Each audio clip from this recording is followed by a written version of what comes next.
स्वागत है आपका dark side story YouTube channel में। अगर आप हमारे चैनल पर नए हैं तो सब्सक्राइब करना ना भूलें। क्रिसमस, खुशियों का त्यौहार, रोशनी, गिफ्ट और घंटियों की आवाज़। लेकिन क्या हो अगर यही घंटियाँ किसी की मौत का ऐलान करने लगे। आज की कहानी उस रात की है जब क्रिसमस की खुशियाँ एक डरावने राज में बदल गई। अगर तुम्हारे दरवाजे पर क्रिसमस की रात 3 बार घंटी बजे और बाहर कोई ना हो तो दरवाज़ा मत खोलना, क्योंकि तीसरी घंटी मौत का बुलावा होती है।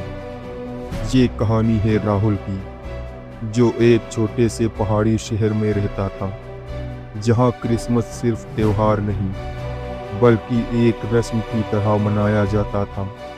हर साल 24 दिसंबर की रात 11:59 पर चर्च की पुरानी घंटी बजती थी, और उस रात घंटी के साथ कुछ ऐसा होता था जिसके बारे में लोग बात नहीं करते थे। पुराना राज। राहुल की एक बहन ऐना शहर की सबसे खुश मिजाज लड़की थी।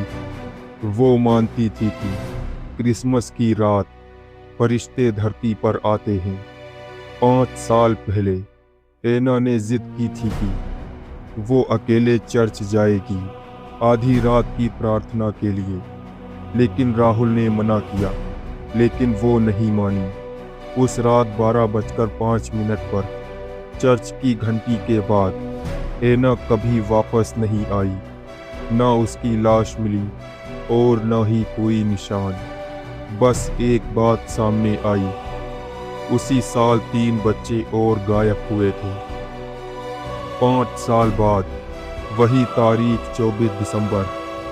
राहुल अब भी उसी घर में रहता था। वो हर साल इस रात लाइट बंद रखता, घंटी की आवाज़ से बचता, लेकिन इस बार कुछ अलग था। पहली घंटी 11:59 पर बजी। उसके साथ ही राहुल के घर की सारी घड़ियां एक साथ रुक गई। 12 बजने पर टीवी अपने आप चालू हो गया। स्क्रीन पर एक पुरानी रिकॉर्डिंग। ऐना चर्च के सामने खड़ी थी। राहुल का खून तुरंत ही जम गया। दूसरी घंटी, डोरबेल बजी। राहुल ने दरवाज़ा खोला। बाहर एक गिफ्ट बॉक्स रखा था, लाल रंग का। ऊपर लिखा था फॉर फादर। उसने जैसे ही बॉक्स खोला, अंदर से छोटी चर्च बोल गिरी, और उसी पल कान में फुसफुसाहट हुई। अब 3 कहानी पूरी करनी है। डर के मारे राहुल चर्च की ओर भागा। वहाँ उसे पुराने रिकॉर्डर मिले। ये सच था, 100 साल पहले क्रिसमस की रात चर्च के पादरी ने बच्चों की बलि दी थी ताकि शहर सुरक्षित रहे। तब से हर 5 साल में एक आत्मा वापस आती है अपना परिवार लेने। राहुल घर लौटा। घर के अंदर क्रिसमस ट्री के नीचे ऐना बैठी थी, बर्फ से ढकी हुई। उसने धीरे से कहा, मैं अकेली थी भैया, अब तुम भी आओ। घंटी बजी। घर की दीवारों से खून टपकने लगा। तभी राहुल चिल्लाया। सुबह घर खाली था, बस ट्री के नीचे 2 जोड़ी जूते, एक ऐना के और एक राहुल के। और चर्च की घंटी फिर कभी नहीं बजी। अगली सुबह राहुल का घर खाली था।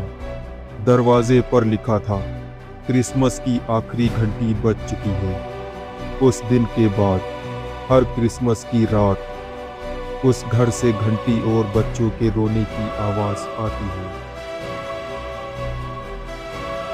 अपनों को कभी अकेला मत छोड़ो, खास तौर पर त्योहारों पर, क्योंकि कुछ यादें मरने के बाद भी माफ़ नहीं करती।